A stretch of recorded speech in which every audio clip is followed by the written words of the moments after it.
we're asking people to come talk to us, you know? I don't have a problem sitting down with somebody who's completely opposite of me and discuss it. You know, I mean, that's how you move forward.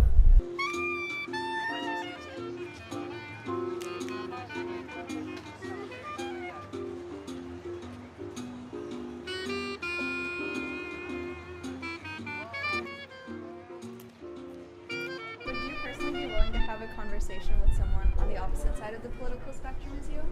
Yeah, I think that, like, at least for me personally, it's important to consider both sides of a political scenario when looking at, like, the climate of the whole. Yeah, for sure, because I think like that gives a better perspective on the opposite side and like helps you not necessarily like agree with the person, but like understand their viewpoint at least. It's important to have a discussion with people who have different political views, and why or why not? Yes, because it's important to understand that not everybody is going to have the same views. I think it's especially important if you want to see any sort of change, because it's people on the other side of the aisle that you have the most power over changing. It's not worth it to continue to talk about the same things with people that already agree with you. Have you found that people with differing opinions on politics are willing to have a discussion with you? Typically no. Like, at least where we live, it's super, super liberal, and people who are like even a little bit conservative are kind of in the closet about their political feelings, just because everyone is really aggressive about how liberal they are here. So you don't really see a lot of people who argue a different side of politics here. I would say you could be socially ostracized for having a different view than, I guess, the norm in San Francisco is. So, what do you think people tend to assume about others based on their political labels? People assume that anyone who is liberal, like here, I think they assume that they're like for like good things, you know, like for the rights of the minority, etc.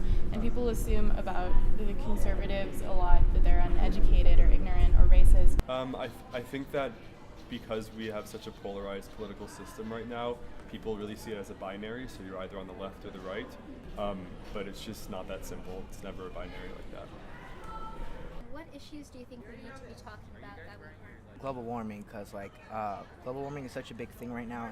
But I do think that there could be a bigger emphasis on within our community about how racism plays a role directly in our community. I think that oftentimes is overlooked because we think of ourselves as being in such a liberal bubble, but I do find it to still be a problem that we don't talk about enough.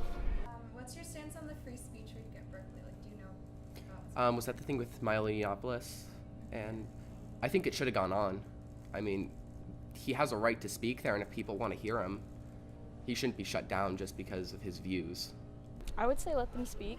I mean, there's no harm in hearing what they have to say. I think it's really complicated, and people often say that it was a violation of free speech, but I think it's a lot more nuanced than that. I think the biggest misconception about our Bill of Rights is that freedom of speech is absolute, and it's not. It's actually one of the amendments that isn't specifically guaranteed. And also, I think that we have laws against certain types of free speech, like hate speech. So I don't think it's as simple as whether or not someone's guaranteed or denying someone else's free speech, especially if the speech that they're trying to restrict is something that is harmful and oppressive, and in its very nature restricts other people's freedom to speak and have an opinion. Where do you draw the line between hate speech and free speech? I think that the line between hate speech and free speech is a really blurred line, because once you do draw a line, a lot of people use that as an opportunity to oppress people's freedom of speech, especially in our like very wobbly political climate right now. As soon as you start pulling out Nazi flags and screaming like they were in Charlottesville, like Jews will not replace us, that's where I draw the line. Once you start threatening people with violence, then that's where it becomes hate speech. And where would you like to see politics moving in the coming years? I think actually that one of the biggest problems is the polarization that we have now. I'd love to see more collaboration kind of across the aisle. And I think one of the most important parts of politics is making sure that what you're doing isn't what you think is best for the people, but what the people think is best for the people. So whether that's working through nonprofits or community organizations, I'd like to see more of that. Understanding like the needs of the communities and like the people rather than making America on top and stuff? Right now, I really wish politicians were bringing to the forefront like issues that really are going to affect us in the future. Like I said, like education or global warming, especially. Like politicians tend to turn a blind eye to anything that doesn't really further their career, which is especially frustrating as a citizen because it's almost impossible to create political change without having access to a politician in the public eye.